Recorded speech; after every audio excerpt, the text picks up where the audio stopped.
meeting of February 9th, 2021 to order. Roll call, please. Hannah here. Sullivan here. Grillo here. Lorick here. David here. Guzikowski here. Bonnie here. Seifert here. Chandler here. Okay, that will get us to the meeting guidelines. Carrie, if you would, please read in the notice of video conferencing.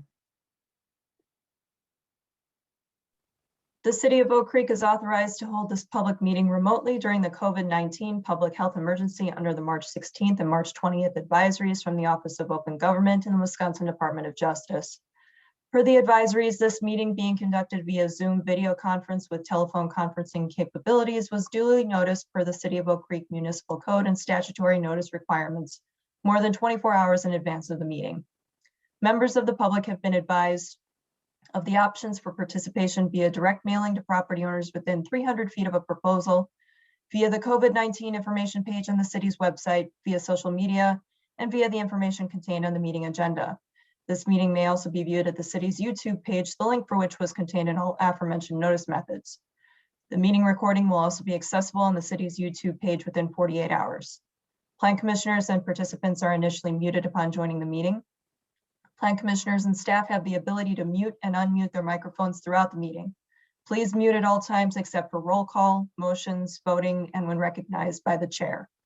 Roll call and voting will occur per the usual and customary procedure, starting from Plan Commissioner seating positions south to north in the Common Council chambers. The chair will facilitate questions and comments by calling on each Plan Commissioner or by requesting the use of the raise hand function in the Zoom webinar control panel. Only speak once you have been recognized by the chair or moderator. Applicants, their representatives, and all other participants who wish to speak will be unmuted when there is a direct request for information from the Plan Commissioner staff, when the Plan Commission utilizes the raise hand function within the Zoom webinar control panel and the moderator verbally indicates that they are unmuted, when a phone participant dials *9 to indicate that they wish to speak and the moderator verbally indicates that their line is open. When unmuted, all participants must state their name and address for the record, then proceed with comments or questions. Questions and comments may also be entered into the Q&A function within the Zoom webinar control panel. Staff and/or the moderator will monitor this function during the meeting and provide the information requested. There shall be no private messages or side conversations during the meeting utilizing the chat or Q&A functions. Chat and Q&A messages are part of the public record. Mr. Mayor. Thank you, Carrie. And that will get us to significant common council actions. Once again, Carrie, would you like to read those?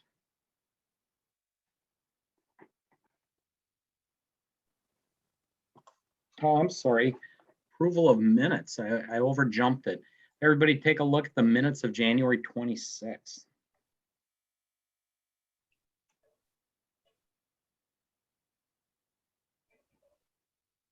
A little bit lengthy.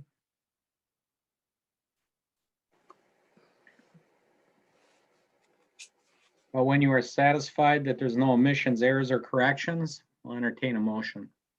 Seifert moves to approve the minutes of January 26, 2021. Guzikowski will second. Roll call. Hannah, I. Sullivan, aye. Grillo, I. Lorick, aye. Kavich, aye. Guzikowski, aye. Bonnie, aye. Seifert, aye. Chandler, I. Thank you. That will get us to significant common council actions. And Carrie, would you please? Council approved the following: a resolution approving a minor land division or certified survey map submitted by Jacob Otters, Lakeshore Veterinary Real Estate OC LLC for the properties at 9430 and 9472 South 27th Street. They also held action on a resolution vacating and discontinuing a part of a public street in the city of Oak Creek, which is the 60-foot wide public street in the southeast quarter and southwest quarter of the northwest quarter of Section 18, until after the required public hearing is scheduled for March 16th, 2021. Mr. Mayor. Thank you, Carrie. We have one item tonight under new business. That is item 5A, and it is consideration of a conditional use permit submitted by Dave Doro, Oak Creek Holding, OC Holdings, LLC, for a conditional use permit for outdoor storage in the property at 10001 South Hull Avenue. So, Carrie.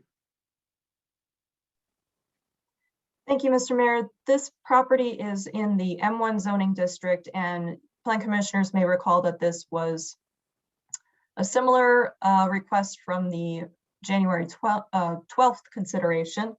There were a couple of adjustments made based on comments from that meeting.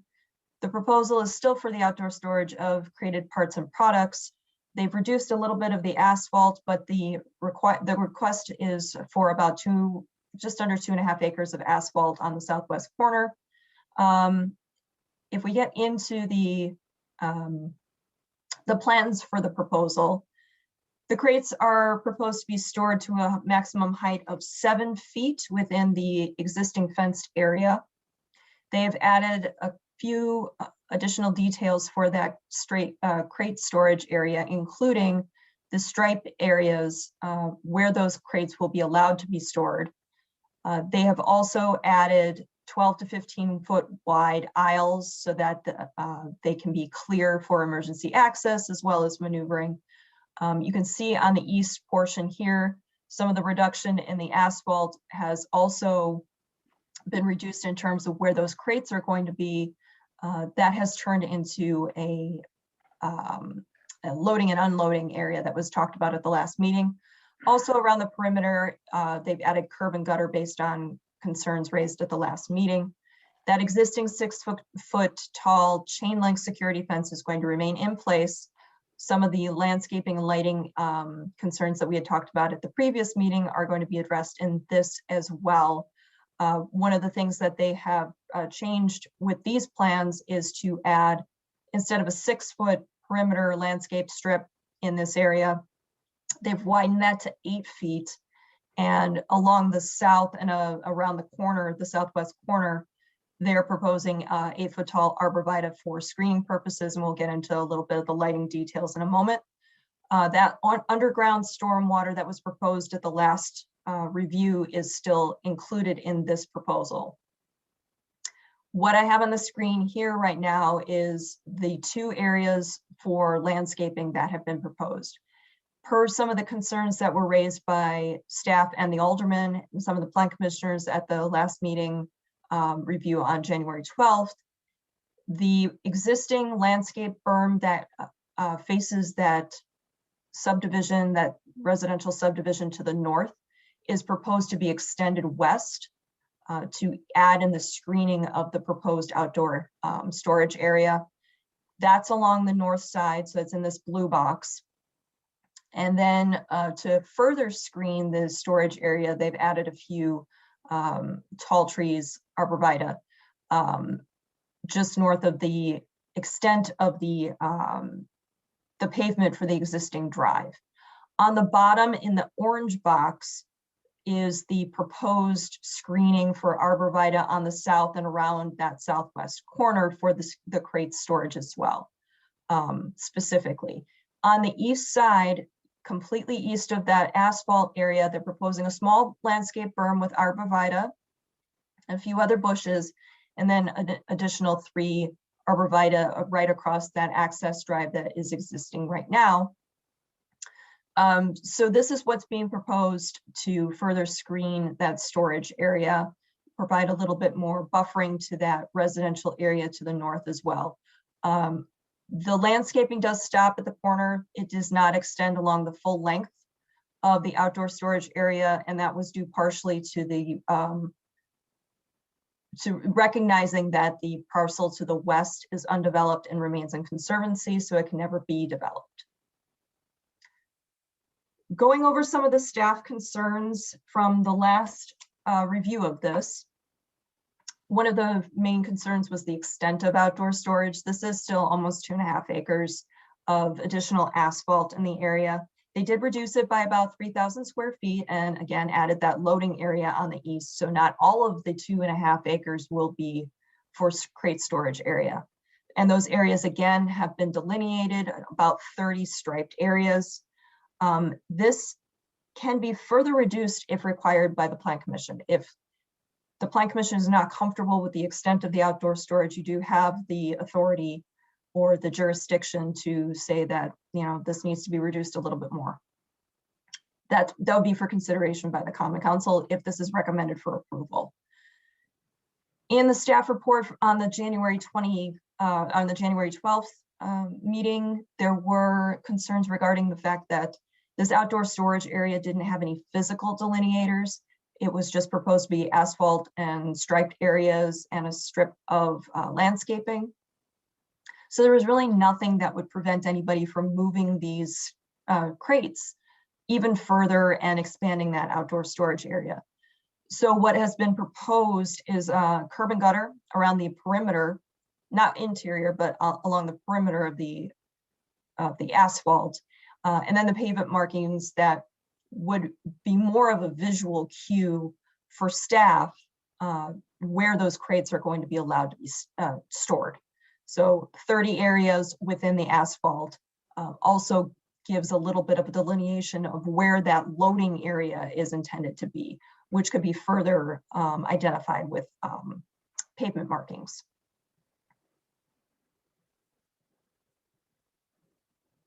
There were no details that were provided at until the last meeting regarding what was to be stored in the crates, but we did discuss that. There are no concerns as long as there are no hazardous materials. Further restrictions in terms of what can be stored outside would be in the conditions and restrictions if recommended for approval. The crates are no longer proposed to be stacked above the height of the fence without screening. That was one of the concerns raised. So the proposal includes arborvitae to be planted at a minimum height of 8 feet within the 6-foot perimeter fence area. And then the crates would be stacked or would be no taller than 7 feet. Just as a reminder, staff does not support the stacking of crates above any screening.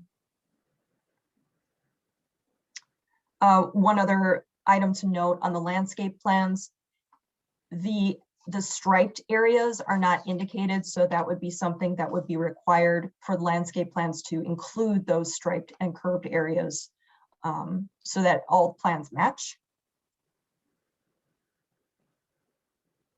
And then we talked about the extension of the berm to the north and the addition of a berm on the east for screening purposes and the addition of 8-foot tall installed arborvitae. In terms of lighting, we've gotten a little bit more information about what is being proposed.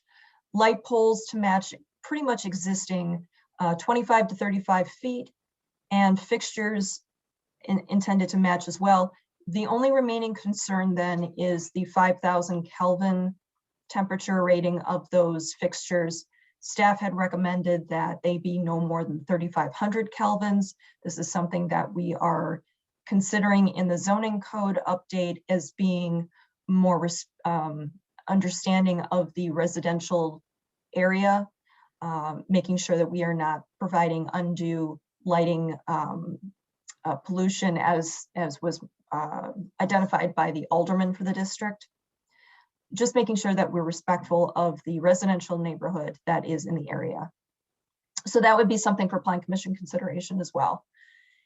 In the past consideration, we had talked about the existing facility in Milwaukee and how their crates were stored, how they were stacked, how they were not visually screened from the residents to the east, I believe it was, how the fencing was inadequate for screening purposes, et cetera. So that's why these plans have incorporated more screening, more landscaping. Those requirements would still be included in the conditions and restrictions if recommended for approval.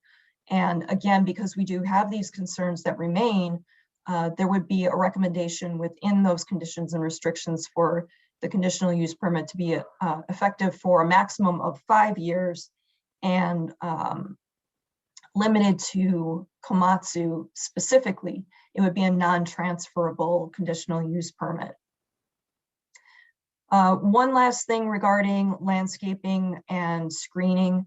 Within the conditions and restrictions, if recommended for approval, there would be language incorporated regarding effective screening, heights of plantings on top of those berms, the minimum heights for those berms, and the maintenance requirements for those berms as well. We do still have, as staff, outstanding concerns regarding extensive outdoor storage. It's pretty much a concern throughout the city in terms of the amount of outdoor storage, the amount of asphalt. Is it something that we as a city are looking to kind of not necessarily rein in, but get a handle on? The preference has always been for the expansion of buildings or the construction of buildings to house materials. So outdoor storage is really considered more of a last resort. We do still have these concerns that are listed, albeit in a lesser degree than the previous request. So there are still two options. One is for Plan Commission to concur with staff regarding the outdoor storage proposal. You would still make the motion in the affirmative and then cast a dissenting vote stating your reasons why you're casting a dissenting vote, or you could recommend approval and that would just proceed as normal process. So on the screen right now is a motion for consideration. Mr. Mayor. Thank you, Carrie. I'm just pretty positive we probably have the applicants with us. If they'd like to say something before we go to commission, Kevin, would you please allow them in if they still want to speak? Sure. First up, we have Kevin, the engineer for the project. Kevin, you should be able to speak when you do name and address to the record.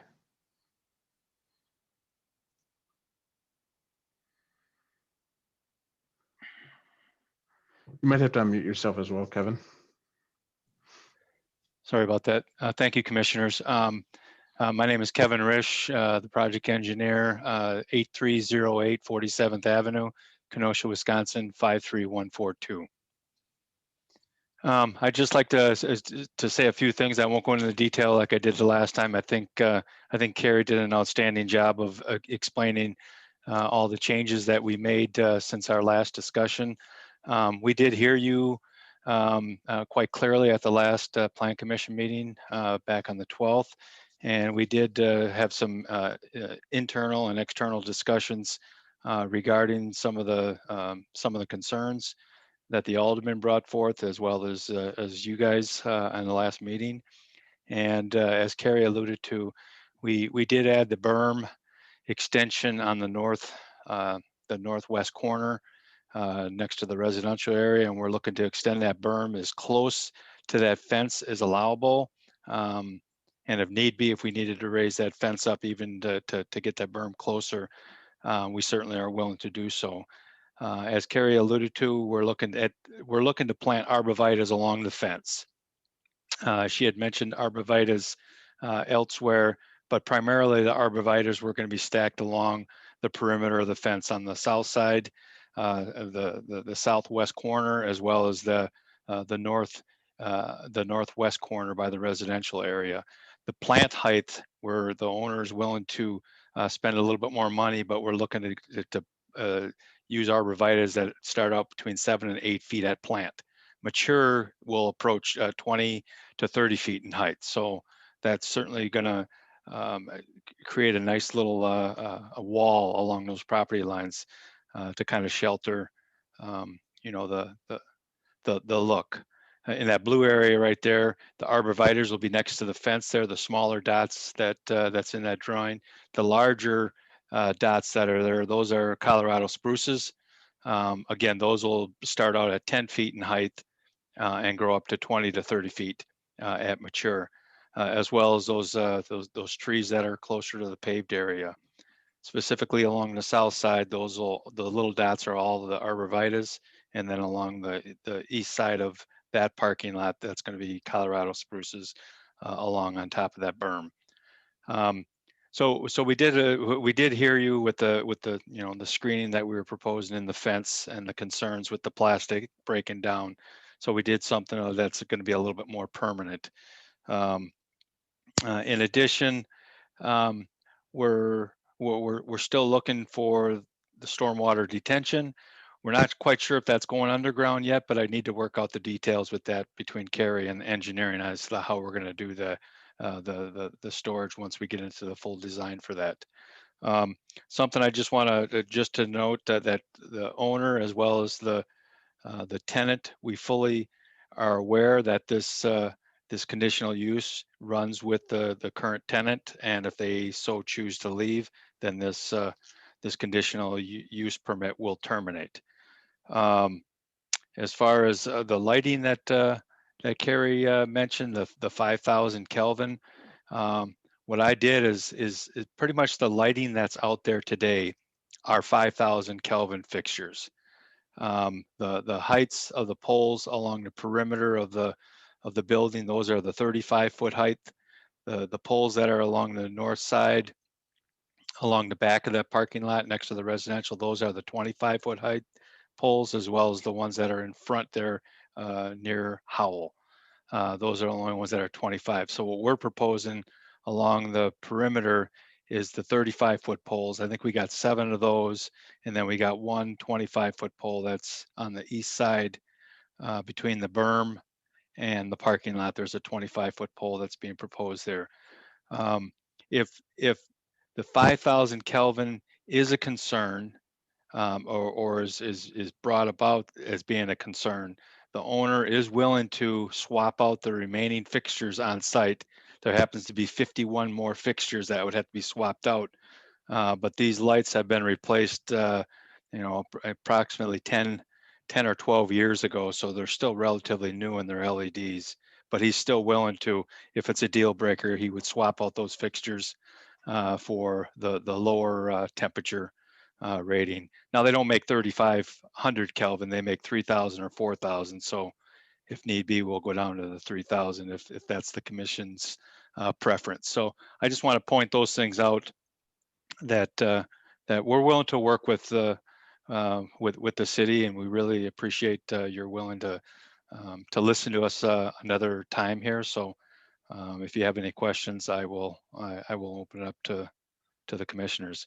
I think on the phone, there's probably the owner, Dave Doro, is on the line, as well as a couple of representatives from Komatsu, if they want to speak or if you have questions of them. Thank you, commissioners. Thank you, Mayor. Great, thank you very much, Kevin. We'll take it to the commissioners and Mr. Mayor, before you move on to the Yes. commissioners, the vice president of Komatsu wishes to speak to. oh, well, by all means, put him on. I don't mean to cut him off. Sure, not a problem. Tom, you should be able to speak. You have to unmute yourself, and then we'll need your name and address for the record. No?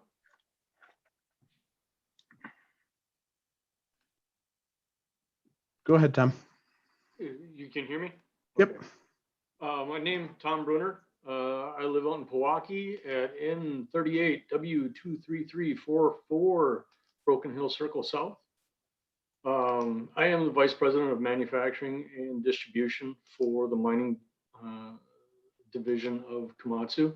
Over the past several years since we've already been in this facility, I think we've shown just through past practice our concern about how the facility looks, and as far as how it's maintained over the course, again, since we've been tenants in this property.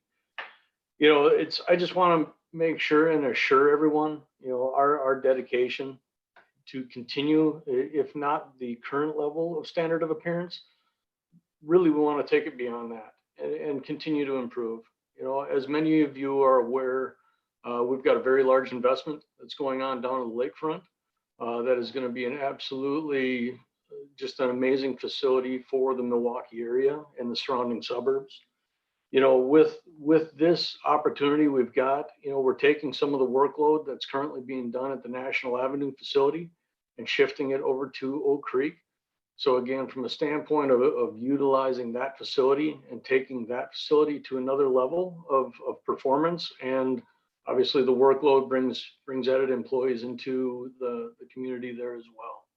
So again, I'm really here more open for questions and support. But at the end of the day, we represent the executive leadership team at Komatsu. And again, with the history that P&H has in our community, we just want to continue to expand that within the community of Oak Creek as well. Great, thank you, Tom. Appreciate that. Before we go to the commission, is there anybody else from your team that would like to say anything?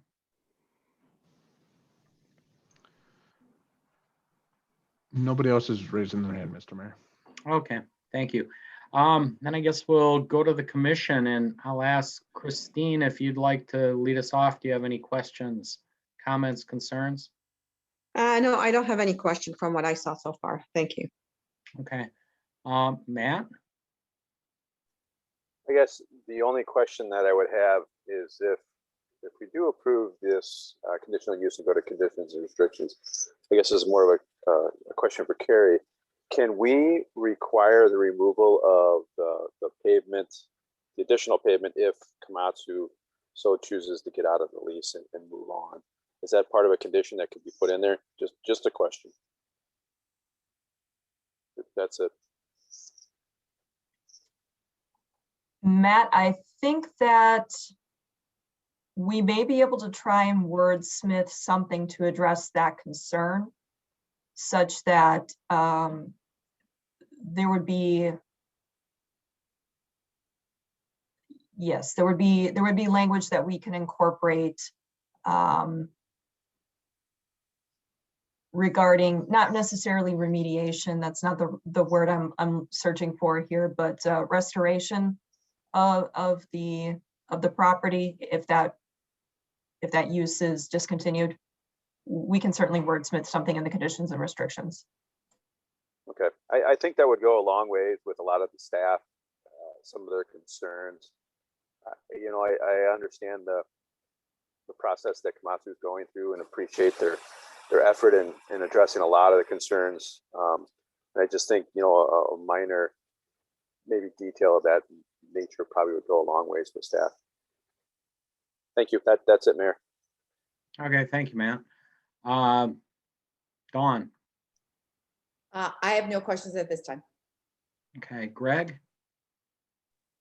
I don't have any additional questions. I appreciate staff's work so far. It sounds like they addressed quite a bit of the concerns that we had brought up at the last meeting.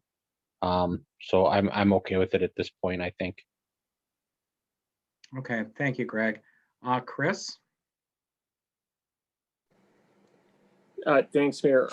I just want to say thanks to both the staff and the Komatsu team for the hard work they've done on here and heard what we had to say.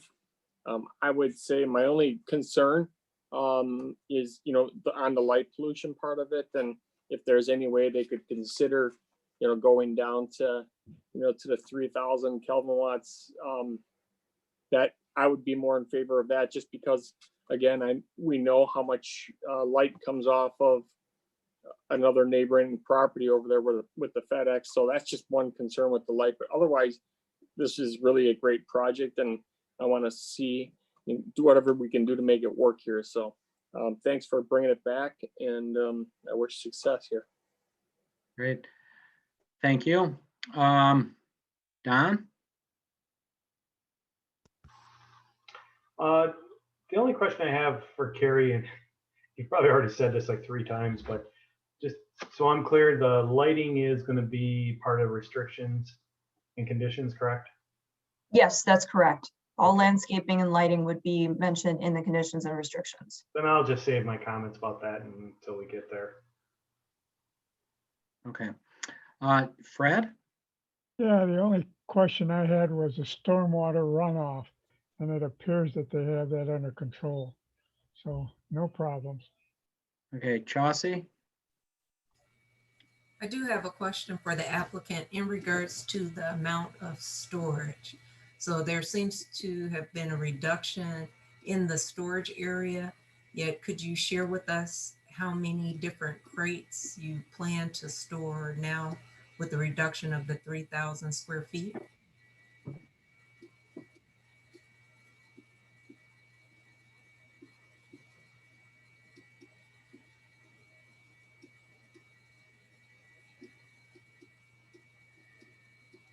All right, it looks like Chris is wishing to speak on that. Chris will need your name and address for the record, and you should be able to unmute yourself. Christopher Farmer, address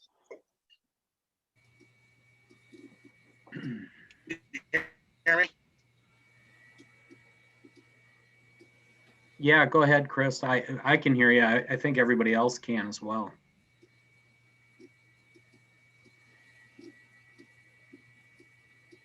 You with us, Chris? It looks like there you go. Now you should be able to speak, Yes. Chris. Okay, Chris Farmer, address 2437 Mariah Lane, Oconomowoc, Wisconsin, 53066. To answer the question that was just raised regarding the number of crates, it's a continuous flow. If I had to place an estimate on it based off of some of the analysis we've done over at the National Avenue site, that number could flow based off of volumes, when shelvers are selling, aftermarket volumes, things along those lines, probably anywhere between that 2 and probably 350 to 400. To be quite full transparency, the fact that it was represented previously as crates being all the way up to that space to the east was incorrectly represented. So that's why we reeled that back, is we just wanted to make sure we had an accurate representation of where the crates were. And again, the level of crating that you see there, I don't even believe will exceed or get to that level based off of the amount of throughfare we're going to need to move trucks through there, safely. So I think that's, again, an overestimation essentially of the total amount of crates that'll be on site at any given time.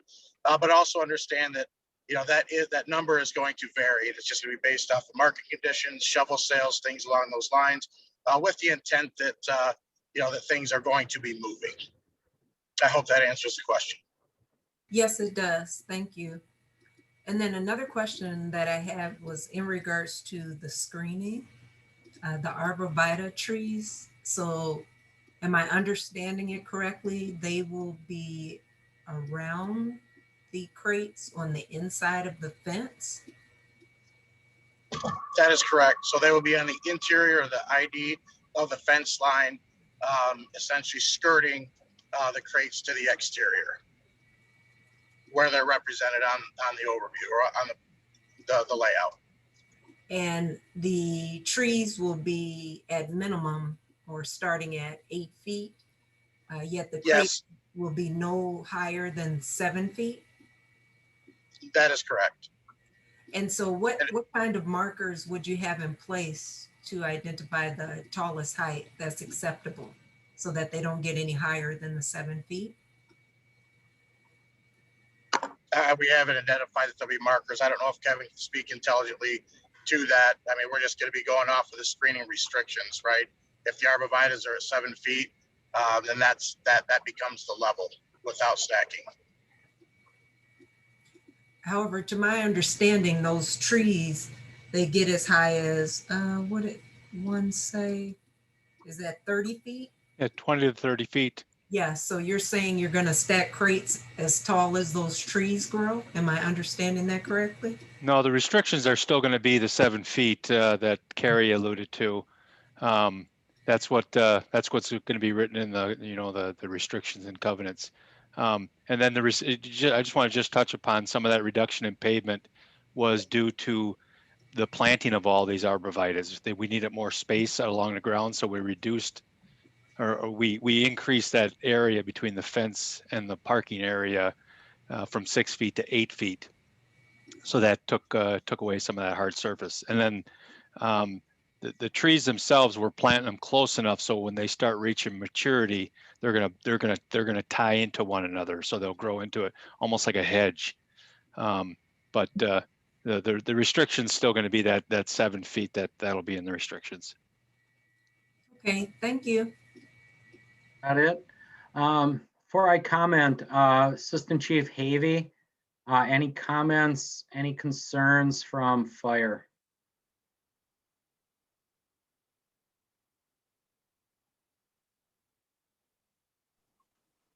Thought I seen him. You with us, Mike?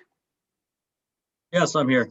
Oh, there you are. Good evening, Commissioners, Mayor. After the last submission, we reviewed if there's any restrictions with code enforcement for fire prevention code, and because it's an outside storage area, really there's nothing besides pallet storage that'll apply. So we have no concerns or issues. And again, nothing hazardous or flammable will be within the crates. Correct. That's what we were issued, that it would just be parts or components for manufacturing non-combustible materials. Okay, thank you, Mike. Yep. Mayor, I have Yes. another question. Oh, go right ahead, please. Just one quick question in regards to safety for the applicant.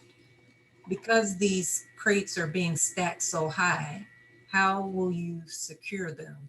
Just so none of the crates are falling on anyone that may be going through there with the. Yeah, sure. To be clear, we will not be stacking any crates.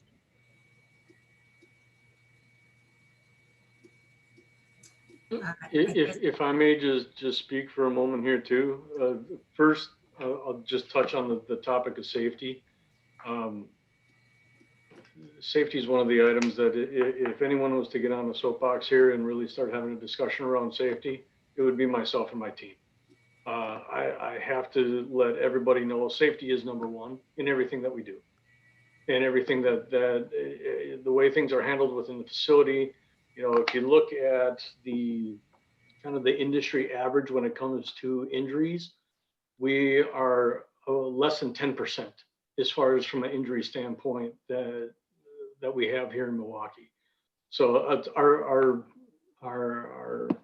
concern on safety is at the absolute foremost in everything that we do. But one other thing that I wanted to just touch on was the concern in regards to the quantity of crates. So what we're talking about when we look at these crates are not small boxes, you know, 2 foot or 4 foot square. You know, for those of you that are familiar with the shovel that we've got on the corner by Miller Park, or now American Insurance Park. Yeah, it's still Miller Park. I was hoping someone would say that because I was having a hard time remembering the insurance. But no, if you look at that shovel that's there, that is an extremely small piece of equipment for what we produce. So when we talk about the number of crates that make up one of our shovels, it's about 40 truckloads and about 11 to 12 rail cars that make up one of our products. So when we talk about the amount of crates outside, you know, this year we're going to sell about 20 shovels, 20 to 25 shovels. So throughout the course of the year, we'll be packaging, we'll have empty crates, and it's continuous flow, as Mr. Farmer stated. And so it's that, you know, ebbs and flow of the business that dictate the amount of product that's outside. I think the numbers that Chris threw out there are more along the high end of what we would have. But again, I thank him for being conservative in what he's relaying to the team here. So again, just on the safety side, that is number one. And the reasoning that we would not be stacking the crates, again, is because of the size of the product that we have. The crates we have are not small crates. Thank you. Thank you for the questions. Okay. To be fair with the commission, I did go out, visit the site. I expressed concerns that not only commission had on January 12th, but I talked to the alderman of the district. When you physically go out on the site, little different line of sight. If you go back a couple drawings, Carrie, it kind of lays out the subdivision. When you are in the back corner, where they're proposing to stack it, there's really two homes that affront this, so to speak. By then they had already conferred with staff about extending that berm, and actually the berm's been extended much farther to conceal the existing semi-trailers that are stored there now. Actually think we picked up footage on that berm to where they hit the tree line, or what is a tree line. So I think that's a big win on the north side. And they're just not stacking the dirt. Again, they're starting out with trees that are 7 to 10 foot, the spruce. They're already getting to a pretty mature tree with heights that can go 20. So, I mean, I think that's vastly improved. They beefed up that berm in front with trees. If you remember from the January 12th meeting, we had a resident on Cindy that expressed some concerns. Although we're giving up green space, we are picking up an immense amount of landscape here. really solved our issue of what to do with the fence. Nobody likes the metal slats. Nobody likes the fabric. This is a healthy look, I think. Again, you know, we had concerns with it. I think it's good. I think the important part here is it sunsets with Komatsu. And I think that's an important point to be made. The lights are a concern, as Alderman Guzikowski had said. I know we recommend 3,500 Kelvin. And, you know, if we could get to that, I think that would be really great because I said this on the 12th. My concern were those neighbors to the north protecting them. Even if we are in an M1 district, and Alderman Guzikowski brought up some of the issues we had with FedEx when they went in, and I don't know what their lighting was rated at. I suspect it was 3,500 Kelvin, but I don't know that for fact. I would really encourage you to work with staff and find a workable solution to control that light pollution so it's not an irritant to the neighborhood. It's a beautiful, it's one of our really nice neighborhoods, and you know, we'd hate to basically light this place up like a candle next to it. So I commend the staff for working with them. This wasn't an easy thing to swallow here. And I do believe even with the surface area they're putting on, the site is still well over 30% green, if not more. And I could be wrong with that, but it's a big site and it's well maintained. It's a nice building. At this point, I don't have any concerns over it.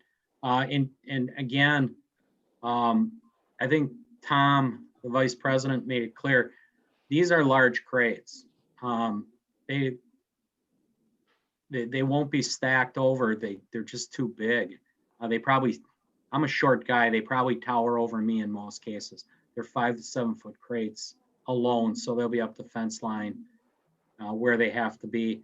The trucks are going to come in on the north side. They make a U. That road actually exists there now. For those of you that, I'm sure most of you were aware, but there is actually a road back there now. And all traffic comes in on the north side of the plant, whether a visitor or a truck, and then makes its way around the building to the back and exits on the south side. That will continue to be the flow. And of course, the loading side will be on the manufacturing side and not the residential side. So I'm satisfied with what I see. So I'll leave it at that. But further questions, discussions?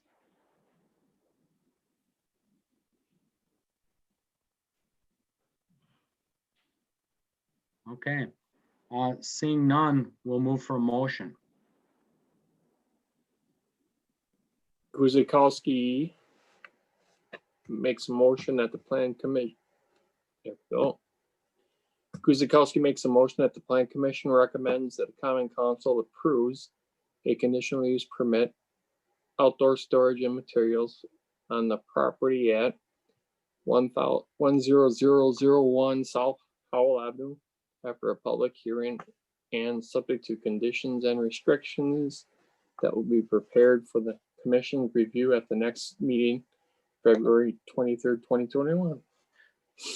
Before we take the vote, Carrie, I do have a question. Don brought it up. The lights and the landscape will be in the conditions and restrictions. Will you continue to work with Komatsu over Matt's recommendation about, I don't know what the proper word is on the. It'd be restoration. Thank you. Is that in conditions and restrictions also? Yes, it would be. Okay, thank you. Thank you. We'll look for a second. Seifert seconds. Fred second. Roll call, please. Hannah, no. Sullivan, aye. Grillo, aye. Lorick, aye. Kavich, aye. Guzikowski, aye. Ladani, aye. Seifert, aye. Chandler, no. Okay, two no's, the rest went. Motion will carry. So, Again, thank you guys for coming back. Continue to work with the staff as we head to conditions and restrictions. And work out the issues we talked about. We've narrowed that list, the lighting, restoration, and I don't know what the third one was. Anyways, okay. We'll carry on. That will just get us to adjournment. We had the one item. So I want to thank Kevin. I want to thank the staff, Carrie, Matt, all the engineering staff, and everybody, Doug, that worked on this. Appreciate it. Does anybody have anything before we adjourn? Any good news? Anything happy to report? I would throw out there that if people are interested, I'm having a fundraiser. Go for Goozy's 5K Hunt for a Cure. And you can sign up for a 5K walk run. That's going to be held at Lake Vista on May 23rd. Excellent cause, excellent reason to do it. Highly recommend get out there, take your family. We'll all need to get out at that time of year. So please take part if you can. Anything else? If not, motion to adjourn. Perillo moves to adjourn at 6:47. Hannah seconds. Roll call. Hannah, I. Sullivan, aye. Perillo, I. Lorik, aye. David Chai. Guzikowski, aye. Nick, I'm sorry, I couldn't hear it. Can you repeat, please? Seifert, aye. Chandler, aye. Okay, everybody. We had a short meeting. We made up for the long ones. So hopefully the trend will continue.